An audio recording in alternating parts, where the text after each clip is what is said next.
বর্তমানে বাংলাদেশের প্রতিবেশী রাষ্ট্র ভারত এবং মিয়ানমারের সাথে বাংলাদেশের সম্পর্ক ভালো নেই। ভারতের প্রতিরক্ষা মন্ত্রী বাংলাদেশকে হুমকি দিয়েছে যে তারা যে কোনো সময় বাংলাদেশ আক্রমণ করতে পারে এবং বিজেপি নেতা অমিত শাহ বাংলাদেশের মানুষদেরকে উইপোকা বলেছে। সব মিলিয়ে বাংলাদেশ এবং ভারতের সম্পর্ক একেবারে তলানিতে গিয়ে পৌঁছেছে। এমন সময় প্রশ্ন উঠেছে, যদি বাংলাদেশ ও ভারতের যুদ্ধ হয় তাহলে কোন দেশ কার পক্ষে থাকবে? রাশিয়া, আমেরিকা, চীন ভারতের পক্ষে থাকবে নাকি বাংলাদেশের পক্ষে থাকবে? ভারত বাংলাদেশ যুদ্ধে কোন কোন দেশ বাংলাদেশকে সাপোর্ট করবে আর কোন কোন দেশ ভারতকে সাপোর্ট করবে?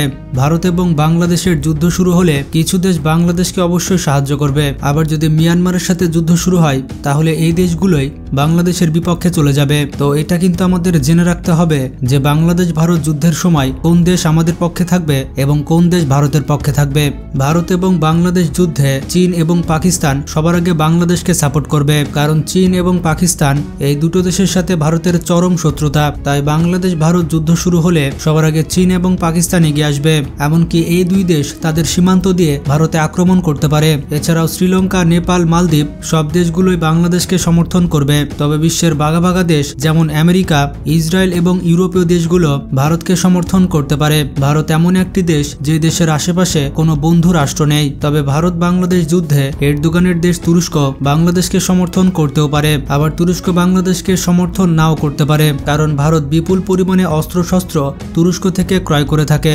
আবার বাংলাদেশ যেহেতু মুসলিম দেশ, তাছাড়া প্রতি বছর বাংলাদেশ ও তুরস্ক থেকে প্রচুর পরিমাণে অস্ত্র কিনে থাকে, তাই তুরস্ক বাংলাদেশকেও সমর্থন দিতে পারে। তবে ইদানিং ভারতের থেকে বাংলাদেশের সাথে তুরস্কের সম্পর্ক আরো বেশি জোরদার হচ্ছে। এছাড়াও মধ্যপ্রাচ্যের দেশ ইরান, সৌদি আরব, আফগানিস্তান, মিশর, আজারবাইজান ইত্যাদি মুসলিম দেশ বাংলাদেশকে সমর্থন করবে। আবার যদি বাংলাদেশ মিয়ানমার যুদ্ধ লেগে যায় তাহলে কোন কোন দেশ বাংলাদেশকে সমর্থন করবে আর কোন কোন দেশ বাংলাদেশের বিপক্ষে যাবে তা একটু জেনে নিই। বাংলাদেশ মিয়ানমার যুদ্ধ শুরু হলে এর আগে যে দেশগুলো বাংলাদেশকে সমর্থন করেছিল তারাই আবার বাংলাদেশের বিপক্ষে চলে যেতে পারে। চায়না এবং ভারত সরাসরি মিয়ানমারকে সমর্থন করবে। প্রতিনিয়ত ভারত মিয়ানমারের কাছে বিপুল পরিমাণে সমরাস্ত্র বিক্রি করে থাকে, এমনকি কিছু বছর আগে মিয়ানমারকে একটি সাবমেরিন দিয়েছে ভারত। এছাড়াও প্রতি বছর মিলিয়ন মিলিয়ন ডলারের অস্ত্র এবং গোলাবারুদ ভারত মিয়ানমারকে বিক্রি করে থাকে।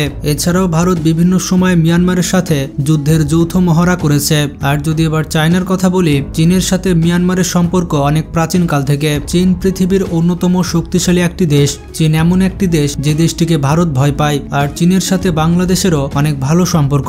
তাই যুদ্ধের সময় চীন কোন দেশকে সাহায্য করবে এটা বলা মুশকিল। তবে চায়না দুই দেশের কাছে অস্ত্র বিক্রি করতে পারে। যুদ্ধের সময় চীন ভালো একটা ব্যবসাও করে নিতে পারে। চীন বাংলাদেশের কাছে অস্ত্র, গোলাবারুদ, যুদ্ধবিমান, যুদ্ধজাহাজ সবকিছু বিক্রি করে থাকে। বাংলাদেশের কাছে যে পরিমাণ অস্ত্র তারা বিক্রি করে ঠিক একই পরিমাণ অস্ত্র চায়না বিক্রি করে থাকে মিয়ানমারের কাছে। চায়না আসলে এখানে নিজেদের স্বার্থ দেখবে, আর মাঝখানে দুই দেশের যুদ্ধ আরো ভয়াবহ হয়ে উঠবে।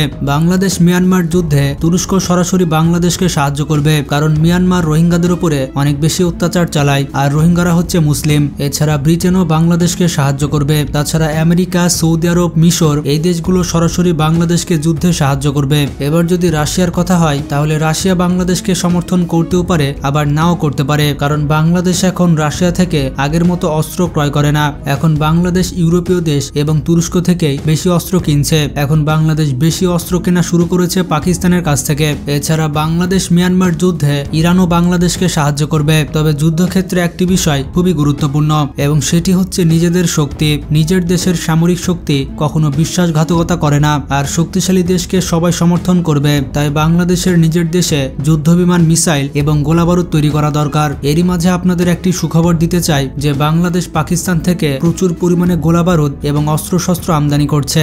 বাংলাদেশের যে সামরিক ঘাটতি রয়েছে এই সামরিক ঘাটতি পূরণ করছে পাকিস্তানের কাছ থেকে অস্ত্র ক্রয় করে। বাংলাদেশ পাকিস্তানের কাছ থেকে কি কি অস্ত্র ক্রয় করছে চলুন এক নজরে দেখে আসি। বাংলাদেশ সেনাবাহিনী ইতিহাসে এবার প্রথম সর্বোচ্চ বাজেটের সমরাস্ত্র ক্রয় করেছে। শেখ হাসিনা পতনের পর থেকে পাকিস্তানের সাথে বাংলাদেশের সামরিক সম্পর্ক বহুগুণে বৃদ্ধি পেয়েছে। বাংলাদেশ সেনাবাহিনীকে আরো শক্তিশালী করতে সামরিক সহযোগিতার হাত বাড়িয়ে দিয়েছে পাকিস্তান। এর জন্য বাংলাদেশ সেনাবাহিনীকে বিপুল সামরিক সহায়তার প্রস্তাব দিয়েছে পাকিস্তান। পাকিস্তানের দৈনিক সংবাদ মাধ্যম ফিনান্সিয়াল এক্সপ্রেসের প্রতিবেদনে বলা হয়েছে, পাকিস্তান থেকে 40,000 রাউন্ড গুলি, সেই সাথে 2000 ট্যাঙ্কের গোলা এবং 20,000 রকেটের অর্ডার দিয়েছে বাংলাদেশ সেনাবাহিনী। এছাড়া পাকিস্তানের সাথে ড্রোন কেনারও চুক্তি করেছে বাংলাদেশ। পাকিস্তানের কাছ থেকে এত সব অস্ত্র ক্রয় করা দেখে ভারতের মাথায় টেনশন উঠে গেছে। বাংলাদেশ সেনাবাহিনী পাকিস্তান থেকে $1.2 বিলিয়ন সমরাস্ত্র ক্রয় করেছে, বাংলা টাকায় প্রায় 15,000 কোটি টাকা, যেখানে বাংলাদেশের এক বছরের সামরিক বাজেটই হচ্ছে $7 বিলিয়ন।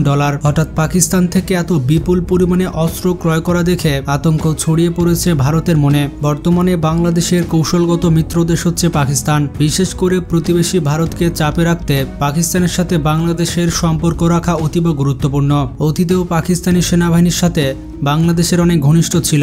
2008 সালের তত্ত্বাবধায়ক সরকার বাংলাদেশের ক্ষমতায় থাকাকালে বাংলাদেশ সেনাবাহিনী পাকিস্তান সেনাবাহিনীর কাছ থেকে প্রশিক্ষণ গ্রহণ করত, কিন্তু পরবর্তীতে ভারতের আপত্তির কারণে শেখ হাসিনা বাংলাদেশের সামরিক অফিসারদের পাকিস্তানের সামরিক প্রশিক্ষণ গ্রহণ করা বন্ধ করে দেয়। তবে হাসিনার পতনের পর আবারও পাকিস্তানের সাথে বড় পরিসরে সম্পর্ক করছে বাংলাদেশ। বাংলাদেশ সেনাবাহিনী পাকিস্তানের SSG ফোর্স থেকে বিশেষ ধরনের সামরিক ট্রেনিং গ্রহণ করতে পারবে। পাকিস্তানের স্পেশাল ফোর্স SSG পৃথিবীর সবথেকে শক্তিশালী স্পেশাল বাহিনীর মধ্যে একটি। বিশেষ করে ভারতীয় সেনাবাহিনীর বিরুদ্ধে দীর্ঘ সময়ের জন্য যুদ্ধ করার অভিজ্ঞতা রয়েছে তাদের। পাকিস্তানের SSG সৈন্যদের এড়িয়ে চলে ভারতের সেনাবাহিনী। বাংলাদেশ যদি পাকিস্তানের স্পেশাল ফোর্স থেকে সামরিক প্রশিক্ষণ গ্রহণ করে তাহলে বাংলাদেশের সেনাবাহিনী সহজেই ভারতীয় সেনাবাহিনীর মোকাবেলা করতে পারবে। বর্তমানে বাংলাদেশের অন্যতম প্রতিপক্ষ হচ্ছে ভারত। মিয়ানমার বাংলাদেশের আরেকটি প্রতিপক্ষ রাষ্ট্র হলেও মিয়ানমার গৃহযুদ্ধে লিপ্ত থাকার কারণে তারা নতুন করে বাংলাদেশের সাথে যুদ্ধে জড়াতে চাইবে না। তাই বর্তমানে বাংলাদেশের একমাত্র প্রতিপক্ষ রাষ্ট্র হচ্ছে ভারত। পাকিস্তান থেকে বাংলাদেশের অস্ত্র কেনার সবথেকে বড় সুবিধা হচ্ছে বাংলাদেশের কৌশলগত নিরাপত্তা। বাংলাদেশ যে উৎস থেকে সমরাস্ত্র ক্রয় করে, ভারতও যদি একই দেশ থেকে সমরাস্ত্র ক্রয় করে তাহলে সেটি বাংলাদেশের নিরাপত্তাকে ঝুঁকির মুখে ফেলবে। এর জন্য বাংলাদেশকে এমন দেশ থেকে অস্ত্র ক্রয় করতে হবে যারা কখনোই ভারতের কাছে কোনো অস্ত্র বিক্রি করবে না। আর এরকম একটি দেশ হচ্ছে পাকিস্তান, যারা কখনোই ভারতের কাছে সমরাস্ত্র বিক্রি করবে না। বর্তমানে ভারতের বিজেপি নেতারা যেভাবে বাংলাদেশকে হুমকি দেয় এবং যেভাবে বাংলাদেশকে গালি দেয়, তাতে ভবিষ্যতে বাংলাদেশের সাথে ভারতের যুদ্ধ লাগতে পারে, এতে অবাক হওয়ার কিছু নেই। তাই বাংলাদেশকে আগে থেকে যুদ্ধের জন্য প্রস্তুত থাকতে হবে। এক্ষেত্রে পাকিস্তানের সেনাবাহিনীর যুদ্ধের অভিজ্ঞতাকে কাজে লাগাতে হবে। বাংলাদেশ এবং পাকিস্তানের শত্রু হচ্ছে ভারত, দুই দেশেরই এক অভিন্ন শত্রু হচ্ছে ভারত। সুতরাং দুই দেশের সামরিক চুক্তি ভারতের জন্য বড় মাথা ব্যথার কারণ। পাকিস্তান অনেক ভয়ঙ্কর মিসাইল নিজের দেশেই তৈরি করে থাকে, তো সেই হিসেবে বাংলাদেশ দূরপাল্লার মিসাইল পাকিস্তান থেকে ক্রয় করতে পারে। পাকিস্তান সবসময় চাইবে বাংলাদেশ সেনাবাহিনী আরো শক্তিশালী হয়ে উঠুক, আর বাংলাদেশ আরো শক্তিশালী হয়ে উঠলে সেটি পাকিস্তানের স্বার্থের জন্য লাভজনক। তাহলে ভারত দুই প্রতিবেশী রাষ্ট্র দ্বারা চাপে থাকবে। সব মিলিয়ে বাংলাদেশ তাদের সামরিক শক্তি বৃদ্ধি করছে। গত 15 বছর বাংলাদেশের সামরিক শক্তিতে তেমন কোনো নতুন অস্ত্র যোগ হয়নি, তাই নতুন নতুন অস্ত্র ক্রয় করা বাংলাদেশের জন্য ফরজ হয়ে গিয়েছে। ভিডিওটি ভালো লাগলে বেশি বেশি শেয়ার করতে পারেন। আজকে এ পর্যন্তই, ভালো থাকবেন, আল্লাহ হাফেজ।